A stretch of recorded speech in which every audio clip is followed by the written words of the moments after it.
My name is Eugene Hartwell. I am 64 years old, and for the past 3 months, I have been the most convincing fool in the province of Ontario. It started on a Tuesday in March, the kind of gray, wet Tuesday that makes you wonder why anyone chose to settle this far north in the first place. My son called me from the driveway, not from the door, not from inside. He sat in his car and called my mobile, and I thought that was strange enough that I looked out the kitchen window before I answered. He was sitting there with the engine running, talking fast, looking at his phone, not at my house, not at me. "Dad," he said when I picked up, "we need to talk about your finances. Before I tell you what happened the night I finally let the trap close, I want to know where you're listening from tonight. Drop your city in the comments below, and please subscribe if you believe that the most dangerous thing a man can do is mistake his father for a problem to be managed." My wife, Evelyn, passed 2 years ago this April. Pancreatic cancer. We had 41 years together, most of them in the same house in Barrie, the one with the wraparound porch she insisted on, and the stubborn maple in the backyard that drops leaves into the eavestroughs every October like clockwork. She was the kind of woman who kept the good dishes for actual occasions and never apologized for what she wanted. I miss her every single day. After she died, I sold the small plumbing supply business I had run for 32 years. Nothing spectacular. I was not a wealthy man by Bay Street standards, but I had been careful. Evelyn had been careful. We paid off the mortgage in 2009, lived within our means, put money into the RRSP every year without fail. When I sold the business, the proceeds plus the investments came to just under $2 million. Enough to be comfortable, enough, it turned out, to make me a target. My son is 40 years old. His name is Stuart. He married a woman named Kathleen 8 years ago, and I want to be fair about this. I tried to like her. She was ambitious, quick with a smile, the kind of person who fills every silence with noise. She worked in wealth management at a firm downtown, so she knew the language, the terminology, the way to make you feel slightly stupid if you didn't agree with her suggestions. Stuart had been a carpenter before he met her. A good one. After, he became something harder to describe. He managed properties, he said. He had clients, he said. He wore boots that had never seen a job site.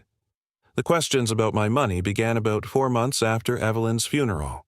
Indirect at first. Just checking in. "Dad, you doing okay with everything?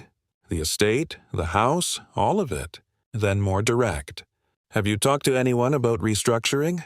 Because the way things are set up right now, the tax implications alone could eat a significant portion." Then Kathleen at Christmas dinner, passing the butter and mentioning almost casually that her firm worked with a lot of people in my situation. Widowers.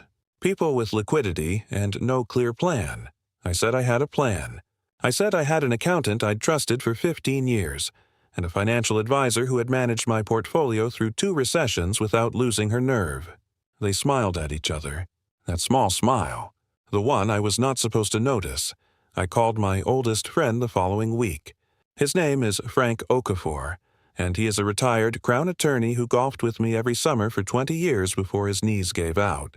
I told him what I'd been observing. The questions, the smiles, the careful way Stuart and Kathleen positioned themselves as concerned rather than interested. Frank listened without interrupting. That was always his gift. When I finished, he said, "Eugene, I want you to talk to someone."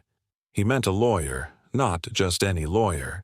He gave me the name of a woman named Patricia Webb, a partner at a firm in Toronto who specialized in elder law and estate litigation. Frank had worked with her on 2 cases during his career. He said she was the sharpest person in any room she entered, and that she did not tolerate theater. I met Patricia at her office on a Wednesday. I brought everything. Account statements, the business sale documents, the deed to the house. She went through each page the way a doctor reads an X-ray. Quietly, carefully. When she finished, she folded her hands on the desk. "Mr. Hartwell," she said, "your son's wife works in wealth management. I know. Are you aware that her firm offers a product called a discretionary managed account, meaning the account holder signs over day-to-day decision-making to the manager?" I was not aware of that specifically. Patricia nodded. "I'd like to make some inquiries," she said. "Can you give me 3 weeks?" I gave her 3 weeks. What she found in those 3 weeks changed everything I thought I understood about the last year of my life. Kathleen's firm had been struggling. Not publicly. You would not read it in the Globe or the Post, but there had been a quiet reorganization. 2 senior advisors had left, and the compliance department had flagged 3 accounts for irregularities. Kathleen herself was under informal review. She needed new assets under management, and she needed them quickly. The kind of assets that came without sophisticated oversight. The kind an elderly widower might hand over if the right pressure was applied at the right moments. Patricia also found something else. A letter of referral in Kathleen's emails, obtained through channels I didn't ask too many questions about, to a physician named Dr. Raymond Fleury. He was a geriatric specialist with a pleasant website and several glowing testimonials. He was also the subject of a complaint with the College of Physicians and Surgeons of Ontario, filed by a family in Mississauga who claimed he had signed a capacity assessment declaring their mother incompetent when she was nothing of the sort. So that was the plan. Get me declared incapable, obtain substitute decision-making authority, move the assets. I had seen it described before in news stories about elder abuse and always felt a distant, abstract horror. It was not abstract anymore. I drove home from Patricia's office on a gray afternoon and sat in the kitchen where Evelyn and I used to have our morning coffee, and I let myself feel the full weight of it. My son, my only child. He may not have designed all of it. He may have been carried along by Kathleen the way water carries a log. I did not know yet, but he had not stopped it. He had smiled at her across the table at Christmas while she mentioned her firm. He had said, "That's a good idea, Dad. You should look into it." That was enough. Patricia and I made a plan. The occasion we needed came 6 weeks later. Evelyn's birthday was May 12th. She would have been 68. I had made a habit of hosting a small dinner on that date, just close friends and family, a way of marking the day without letting it turn into something only sad. I called Stuart and told him I was having people over. I mentioned, as if it had slipped out, that I had been thinking about the money, that maybe I had been too resistant, that I was getting confused sometimes, and maybe it would be a relief to let someone else handle the details. There was a pause on the line that told me everything. "We'll be there," he said. I had spent the previous week making it convincing. I started forgetting things, not elaborately, just small things. I told Stuart I couldn't remember where I'd put my reading glasses. I called him by the wrong name once, his childhood friend's name, caught myself, laughed it off. I left the oven on too long. I repeated the same story about a golf game twice at dinner with Frank, who was the only person who knew what I was doing, and who had to work very hard to keep his expression neutral. The night of the dinner, I arranged everything carefully. Patricia and 2 of her colleagues were in the dining room when the guests arrived, introduced as old friends from the neighborhood. My neighbor Gwen helped serve, and she is the kind of person who notices everything and says nothing, which is exactly what I needed. I had spoken to both of them beforehand. Stuart and Kathleen arrived at 6:30. They brought wine, expensive wine, the kind people bring when they want you to think well of them. Kathleen was wearing a cream blazer and the bright, attentive expression of someone who has rehearsed for an evening. Stuart looked the way he had looked for 2 years, like a man managing a situation. We had dinner, the lasagna Evelyn used to make. I had learned the recipe finally after decades of leaving it to her. There was bread from the Italian bakery on Dunlop Street. People told stories about Evelyn. Frank told the one about the camping trip in Algonquin in 1998, where she caught a fish bigger than his and refused to let him forget it until the day she died. A few people cried. I let myself cry, too, because it was true and because it helped. After dessert, Stuart leaned toward me. "Dad," he said quietly, "Kathleen brought some paperwork. Just preliminary stuff. A capacity form and some account transfer documents. Nothing final. Just to start the conversation." I looked at him. I let my eyes go slightly soft and puzzled. "Paperwork," I said. "What kind of paperwork?" Kathleen was already opening a folder. She had a pen ready. The documents were clean, professional. I could see the letterhead of her firm. I could see my name printed at the top of each page. "It's just to formalize things," she said, and her voice had the warm, unhurried tone of someone explaining something to a child. "So that if anything happens, if you're ever not feeling well or confused, there's someone authorized to look after things. It protects you." I picked up the first document. I turned it over as if I were reading it. I set it down. I picked up my coffee cup with a slightly unsteady hand. "I don't know," I said. "There's a lot of words." "Should I call someone?" Stuart put his hand over mine. "You don't need to call anyone, Dad. We're here. We're your family." In my peripheral vision, I could see Patricia watching from the end of the table. Her expression was completely composed. She nodded once almost imperceptibly. I looked at my son. I looked at his wife. I looked at the pen she was holding out to me. And then I set down the coffee cup, straightened in my chair, and said, "Patricia." The three of them looked up. Patricia was already reaching into her bag. She produced a small recording device and set it on the table.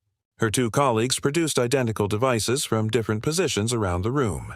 Kathleen's face did not change immediately. It went through several things very quickly, like a slot machine spinning before it lands. "These are attorneys," I said. "They've been here all evening. Everything said at this table tonight has been recorded with my full knowledge and consent. The documents you've just asked me to sign constitute an attempt to fraudulently obtain power of attorney over a fully capacitated adult. That's a criminal offense in this province." The room was very quiet. Stuart said, "Dad?" Just that. Just my name, Kathleen began speaking about a misunderstanding. Her voice was still controlled, but it had lost the warmth. She said she was just trying to help. She said the paperwork was optional. They were just exploring options. She said a lot of things very quickly, and none of them were true.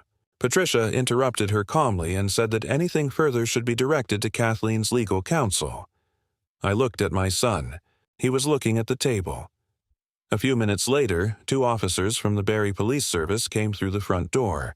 I had not wanted this to happen in front of my neighbors.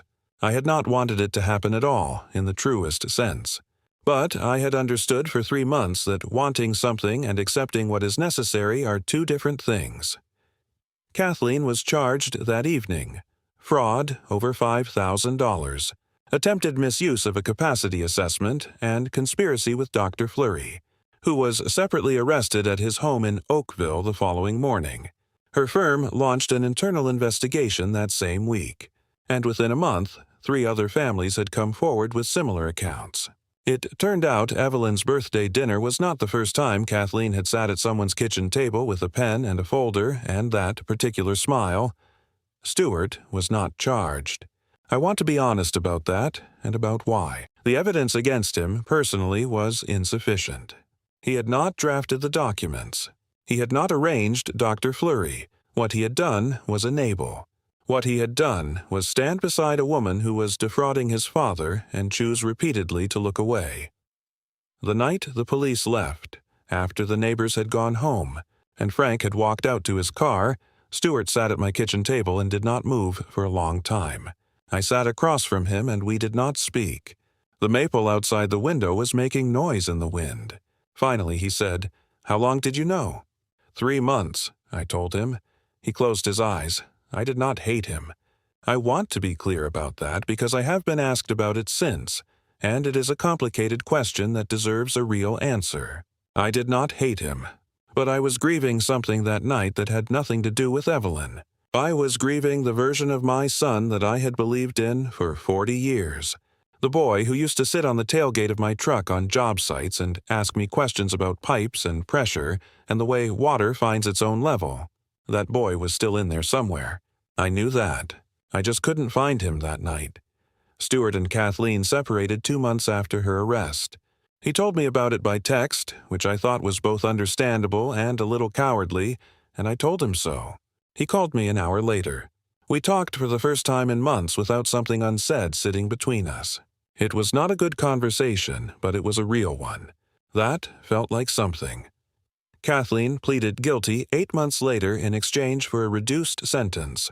She received 2 years less a day, served in the community, along with a 10-year prohibition from working in financial services. Dr. Fleury surrendered his license and was fined extensively. The college issued a public statement. I read it once and did not read it again. Patricia Webb called me after the plea was entered. She congratulated me in the dry, measured way she did everything. Then she said, "What are you going to do now?" I had been thinking about that. I had been thinking about it since the night I sat alone in this house after Evelyn's birthday dinner and looked at the documents Kathleen had brought, the ones I had not signed, and thought about all the people who had signed ones just like them. The woman in Sudbury Frank mentioned, whose nephew had emptied her checking account over 18 months while she thought the bank was handling it. The retired teacher in Peterborough who had been told by her daughter that she was no longer competent to manage her own medication. I told Patricia what I was thinking. She said, "I thought you might say that." 2 months later, with Frank's help and Patricia's guidance, I established something called the Hartwell Seniors Legal Fund, a nonprofit that provides free initial legal consultations to seniors in Ontario who suspect they are being financially exploited by family members.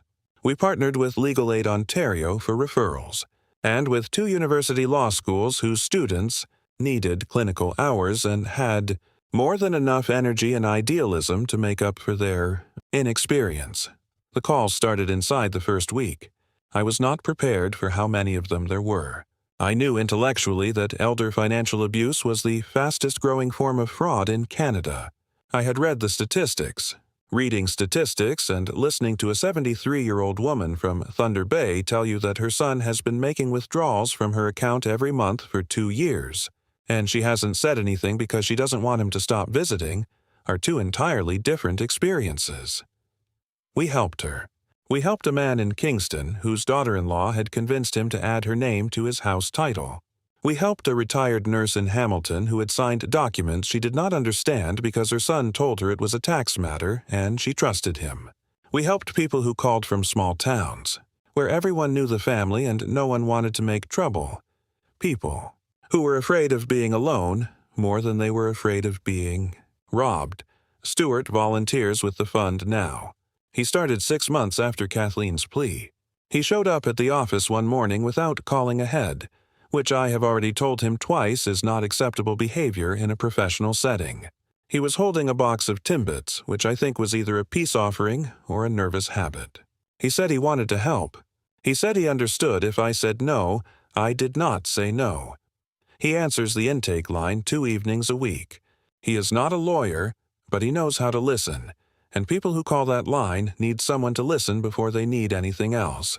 He has a gift for it that I did not know about, which makes me think there are probably other things about my son I did not know about, and that some of them might be worth finding out. Last week, a woman called the line from a retirement community in Collingwood. She was 78. Her grandson had been borrowing money from her for 4 years, small amounts at first, and she kept saying yes because she loved him, and because he always had a reason, and because she did not want to be the kind of grandmother who said no. But the amounts had grown, and he had started asking about her investments. And the week before she called us, he had brought a man to her apartment who introduced himself as a financial planner and asked her to sign something. She didn't sign. She had heard about our fund from a friend in her building who had read about it in the Barrie Examiner. I spoke with her directly. I told her what we could do. I told her she had done exactly the right thing by calling. She said, "I wasn't sure. I didn't want to get anyone in trouble." I said, "You didn't get anyone in trouble. They did that themselves." There was a long pause. Then she said, "Do you think it's too late?" I said, "No." And I meant it. After I got off the call, I sat in the office for a few minutes in the quiet. Outside the window, the main street of Barrie was doing what it does in October. People walking fast, leaves going sideways in the wind, the sky low and the color of old pewter. I thought about Evelyn. I thought about Stuart sitting 2 rooms over, answering someone else's call. I thought about the night I sat across from my son at the kitchen table and didn't know yet whether I would ever get him back. Some things you lose, and they stay lost. Other things come back in a form you didn't expect, and you have to decide whether that's close enough. I have decided that it is. If you have listened this far, thank you. My name is Eugene Hartwell. I am 64 years old, and I am not yet finished. If someone in your life is pressuring you to sign something you don't understand, or telling you that your judgment can't be trusted, or sitting in your driveway in a running car to avoid looking you in the eye, please trust what you feel. You are not confused. You are not overreacting, and you are not alone. Drop a comment and tell me where you're listening from tonight. Tell me what you think, and if you have a story of your own, reach out, because the most expensive mistake they can make is assuming you won't.